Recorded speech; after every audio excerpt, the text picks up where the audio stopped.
Вы мечтаете, чтобы критики ненавидели ваш сценарий, чтобы у зрителей била кровь из глаз, а актеры проклинали тот миг, когда согласились на роль? Мы расскажем, как написать идеально плохой сценарий, ведь именно такой и снимут. Статистика говорит, что 90% всех снятых в мире фильмов не попадают ни в какие рейтинги. Правда, это совсем не означает, что фильм по такому сценарию будет плохим. Вы в сценарном ателье? Давайте же разбираться, как стать гуру провала.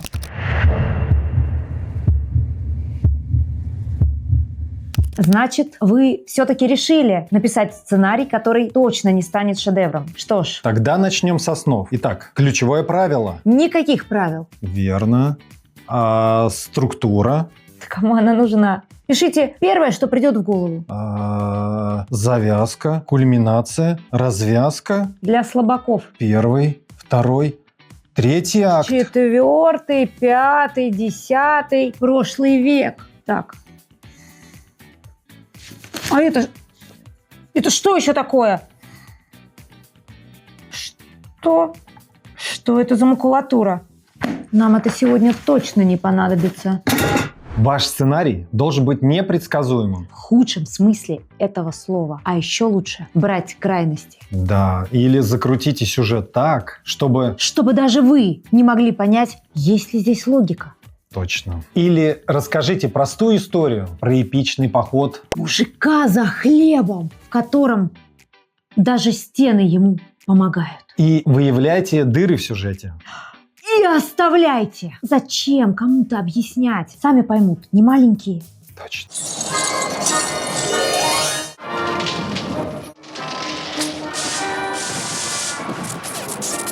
Мой сын дома один. Наш телефон не работает. Кто это? Я привез пиццу, сэр. И не забудьте про отличный прием «Бог из машины». О, этот прием. Пусть все решит персонаж, которого вообще не было в сюжете. Эй, убери свои руки от моей жены. Может быть, мне объяснить? Давай. Ведь я здесь именно для этого.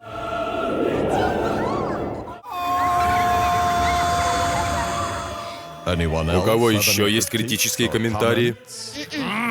Очень важный элемент. Клише. Используйте их везде, где только можно. Видели набивший оскомину прием в куче фильмов? Точняк. Он должен быть в вашем сценарии. Он должен быть где-то рядом. Давайте разделимся. Ты думаешь, это ловушка? Сейчас слепой ведет слепого. Разделимся. Отлично, давайте разделимся. Я налево, ты направо. Итак, давайте разделимся. Нет уж, минуточку. Почему, когда начинается дерьмо и нужно держаться вместе, вы, белые, говорите, давайте разделимся? Да. Она права, нам нужно держаться вместе. Да, я про то же. Диалоги должны быть... Как инструкция к микроволновке. Да, пусть зрителю будет стыдно за них. И за вас. Я не люблю песок. Он грубый, жесткий, неприятный. Он проникает повсюду. Но не здесь. Здесь все такое мягкое и гладкое. А теперь про экспозицию. Персонажи. Персонажи выдадут всю информацию в диалогах. Сразу. В первой же сцене. Меня зовут Лестер Бернам. Здесь я живу. Это моя улица. Это моя жизнь. Мне 42 года. А мне нравится. Лучше, конечно, текстом. Я так люблю читать. 3000 год нашей эры. Земля, некогда родина человечества, уже 1000 лет находится под гнетом жестоких пришельцев-завоевателей с планеты Сайкло. На Земле, как ранее на бесчисленных планетах по всей галактике, Сайклы добывают металлы и телепортируют их на свои родные планеты. Погодите, я не успел дочитать. Ты успела? Что там было? Итак, плохой сценарий. Это отсутствие структуры, нелепые диалоги и обилие клише. Если все это есть в вашем тексте, вы на правильном пути. И помните, чем хуже, тем лучше. Почитайте. Я этого не писал.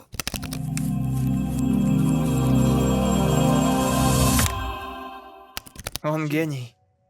И очень добрый. Добрейший. И любит чего-то не знать. Хотя это сложно, потому что он гений. Но он это любит. Потому что любит узнавать новое. Может нырнуть в кроличью нору Википедии на неделю. А если серьезно, кто же этот... Сарделька, сосиска, редиска, новохудоносор, петух гамбургский. Который пишет плохие сценарии? Это сценарист, который не знаком с правилами драматургии или даже обладая такими знаниями, не может их применить. А может наоборот, он слишком уж полагается на шаблоны? Да так, что его текст перестает быть живым, а герои не живут в моменте и как будто бы собраны по картам персонажей. Мир, в котором он обитает, в каком-то смысле искусственен. Сам Труман искренен до мозга костей. Ни монтажных листов, ни шпаргалок. Диалог далеко не шекспировский, но в нем правда жизнь. Он брезгует редактурой. Или, не зная, что лучше для его истории, слушает советы случайных людей. Этот персонаж точно нужен в сюжете. Доступно. Спасибо. Я подожду, Мелин. Тема и идея фильма. Он так и не определился, что же хотел сказать, бедняжка.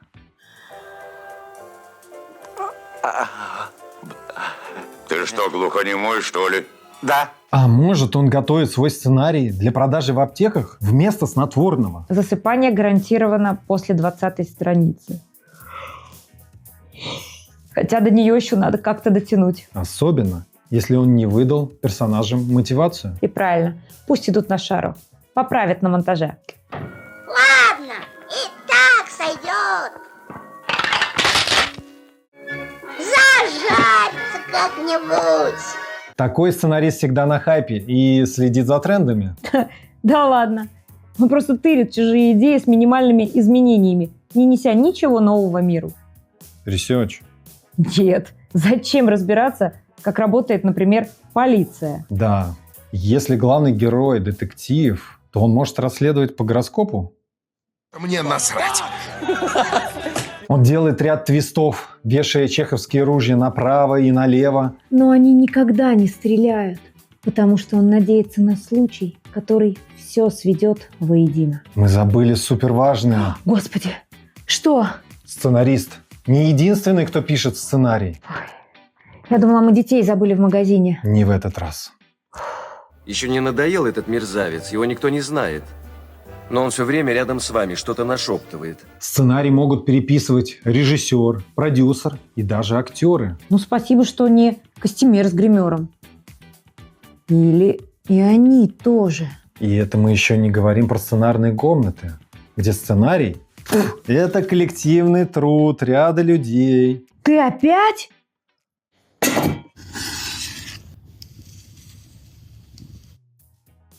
Ага, мы поняли. И потом уже не разобраться, кто из этих творческих личностей внес дичевую идею, которая пустила весь сценарий под откос. Не нашел в себе силы признаться? Шоураннер не доглядел? Что полиция? Хотят задать вам несколько вопросов. Понятно. Сделайте мне чай, пожалуйста.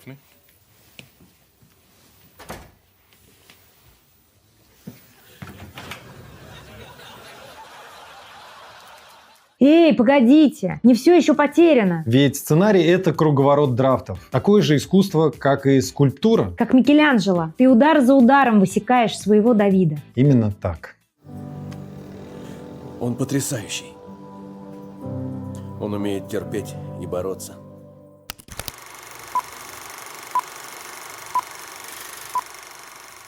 Кто же рискнет снять такой сценарий? Кому нужен ваш шедевр провала? Может быть, режиссеру, который решил снять хоть что-то, пока спонсоры не одумались? Это была просто работа. Ничего личного. Я играл свою роль.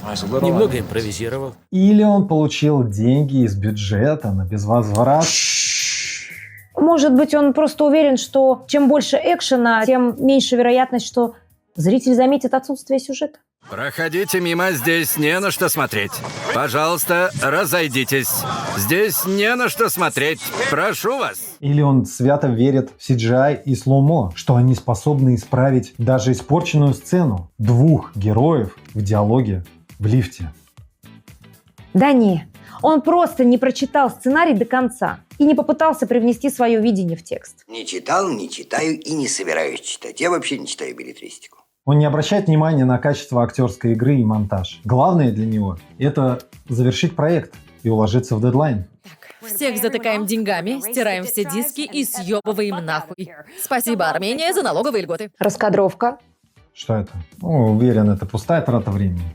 3, 2, Сейчас ты умрешь! 1.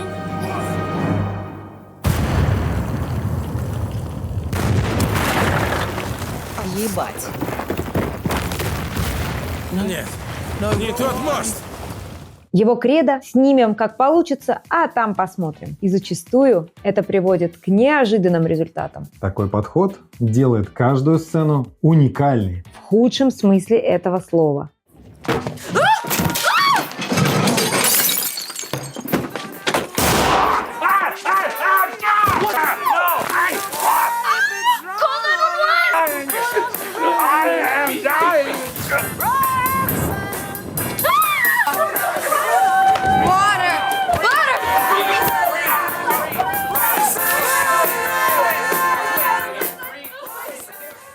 Ох уж эти режиссеры и их отношение к своим фильмам. Верят ли они сами, что их фильмы станут культовыми? Полански и Феллини так бы и сняли. Премия «Оскар» и «Канны». Я уже заготовил речь.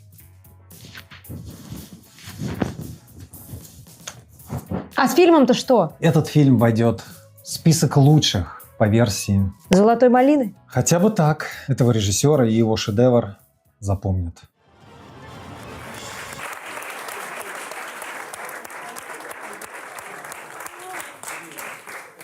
Большое вам спасибо. Сегодня со мной случилось самое ужасное. Я получил 7 худших наград. И я очень рад, потому что это было намного лучше и веселее, чем читать отзывы в сентябре. Большое вам спасибо. А с другой стороны, даже великим режиссерам нужно на чем-то тренироваться. Да, история знает немало примеров, когда режиссер после ряда неудачных работ снимал свой магнум опус. Расскажите о своей работе.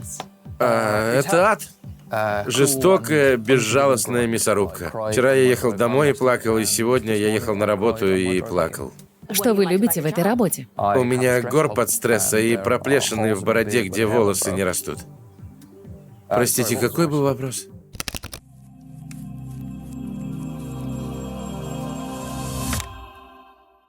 Запишись. Куда? На кастинг. На кастинг? Боже! Эй, подожди! Итак, кастинг прошел, а роли распределены. Кто они? Кто эти люди, согласные сниматься? На самом деле, с актерами ситуация совсем иная. История знает немало примеров, когда на подобных фильмах актеры выстреливали. Что же это получается? Только плохие актеры могут сниматься в таких фильмах? Нет, скорее всего, это актеры, которые ищут любой опыт, либо звезды, которые вышли уже в тираж. Ведь мало кому удается сниматься в великом кино до старости. Яшка. А Яшка артиллерист. Третий правый ездовой, разворот налево. Батарея к бою. Трубка 15, прицел 120, батарея огонь. Бац, бац. И мимо. Снимите меня! Я отдам колбасу! Снимите!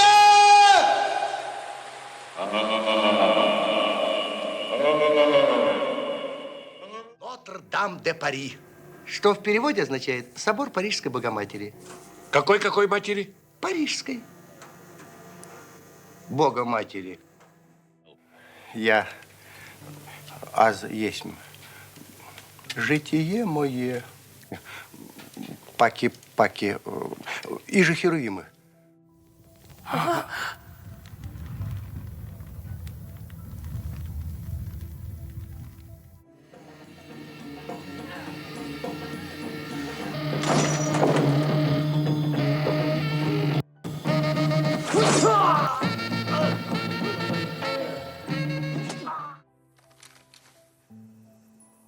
И тогда я разорвал ее.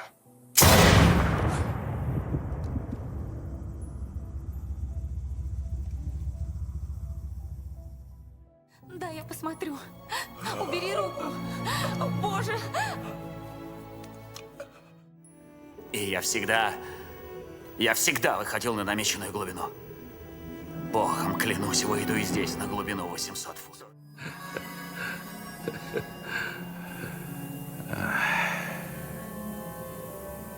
Я Джон Маклейн.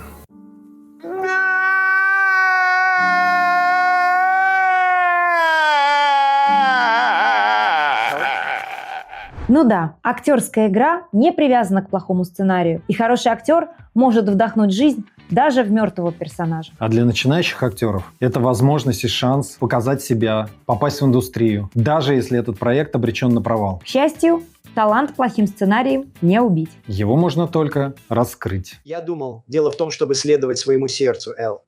Не выбирай легкий путь. Какой легкий путь? Легкого пути нет. Что бы я ни делала, кто-то пострадает. Все не так просто. Что ты делаешь, когда кого-то убиваешь? Берешь пистолет и стреляешь ему прямо в голову. Я не хочу быть другим. Я не хочу быть особенным. Я просто хочу быть как все. А как же случаи, когда известные актеры снимаются на пике карьеры в каком-то трэше? Да, есть такое. Звезды могут участвовать в таких экспериментах ради веселья или по просьбе друзей. Своим ведь не отказывают. А для некоторых это способ выйти из зоны комфорта или попробовать себя в чем-то новеньком. Да, а для кого-то это возможность отделаться от навязчивой ассоциации с каким-то персонажем или амплуа. Экспекто патронум!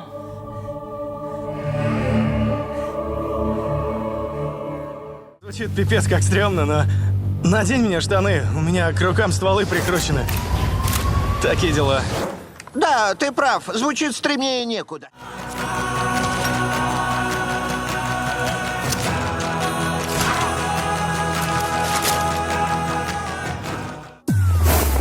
She'll be driving 6 white horses when she comes. She'll be driving 6 white horses when she comes. Но иногда правильного пути нет. И тогда приходится выбирать грех, с которым можешь жить. Таким образом, плохой фильм может привлечь самых разнообразных актеров, от новичков до звезд, ищущих острых ощущений. Главное не бояться показаться смешным и получать удовольствие от процесса. Получается, плохие сценарии все-таки кому-то нужны? Как ни странно, по крайней мере, актерам. Пока не поздно. На прослушивание сходи. Поняла?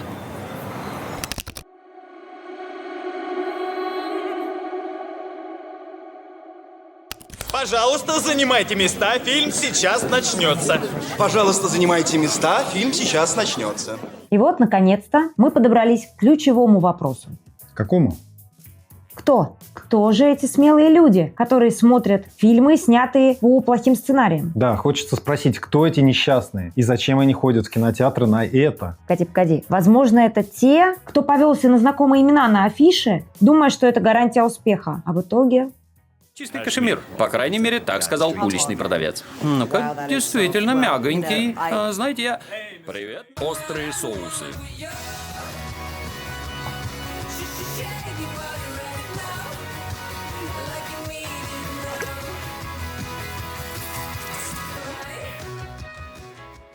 Но тогда получается, что поход в кино – это лотерея? Нет. Если вы не поленились почитать отзывы о фильме «Старый добрый сарафан». Все. Больше, например, не ходим. Заметано. Эй, я это уже видел. Это же классика. Там Ральф переодевается космическим пришельцем. А знаешь, я считаю, что сценарии живут своей жизнью. И есть те, кто обожают «so bad, it's good». Когда сцена настолько ужасна, что даже хороша? Да, есть такие настоящие ценители абсурдного искусства, которые любят, когда происходит что-то абсурдное и непонятное, и кайфуют от этого. А еще есть те, кто ищет всегда что-то новенькое, даже если это новенькое на самом деле сомнительное и странное.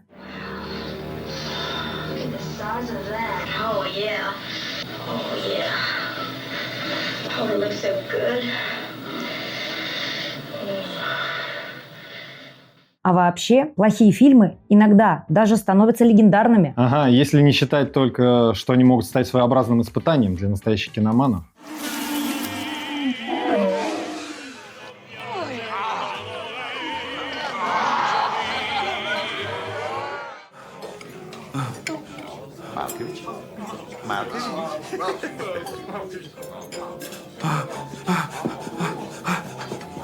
Малкович, Малкович. Малкович, Малкович. Малкович, Малкович. А в итоге плохой сценарий может найти свою аудиторию и даже стать культовым у определенной прослойки зрителей. Но лучше не надо. И в конечном счете он был бы разочарованием. Но я бы все равно посмотрел.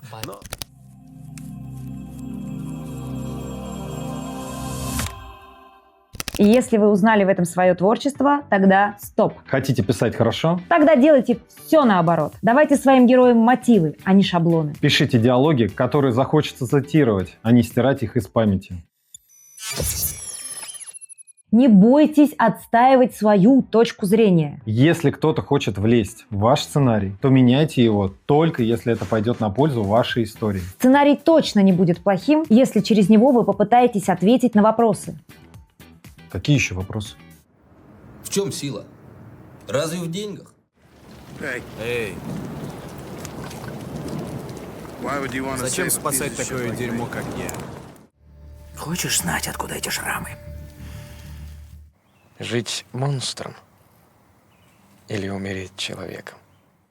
Ты согласен, чтобы я гулял с твоей бывшей девушкой? Где баксы, Лебовский?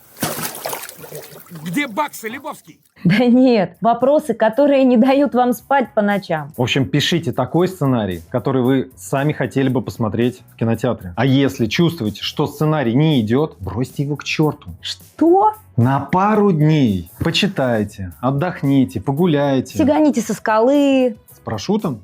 Как пойдет. И возвращайтесь к тексту. И главное, помните, любой плохой сценарий – это потенциально хороший сценарий. Несколько драфтов спустя. Да, я же сказал, что полон энтузиазма. Просто пока еще рано радоваться. Но судя по тому, что я вижу, все будет хорошо.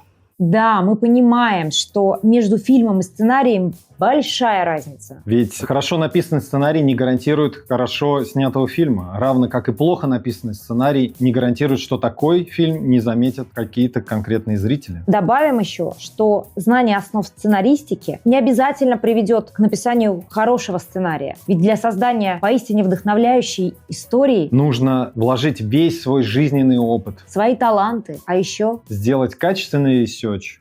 Мне кажется, что это не все. Я делаю все, что могу. Правда. Иметь насмотренность, чтобы случайно не воплотить то, что уже было у ваших коллег. А знание основ – это всего лишь маленький кирпичик в огромном монолите под названием киносценарий. И тогда звезды сойдутся, правильные люди войдут в вашу жизнь, чтобы создать нечто поистине великое. В следующую субботу мы отправляем тебя назад в будущее. Чего надо? Дед, продай ружье. 1 000 000. Неси. Поэтому мы, пацаки, должны цаки носить. Да, и перед нами, читланами, должны делать вот так. Кто знает, может, я приехала сюда, чтобы стать одним из твоих висяков.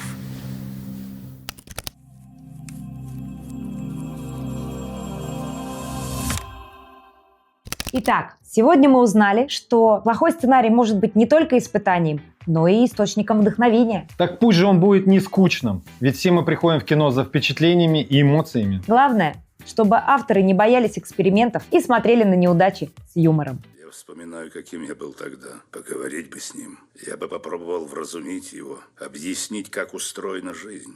Но не могу. Его уже давно нет.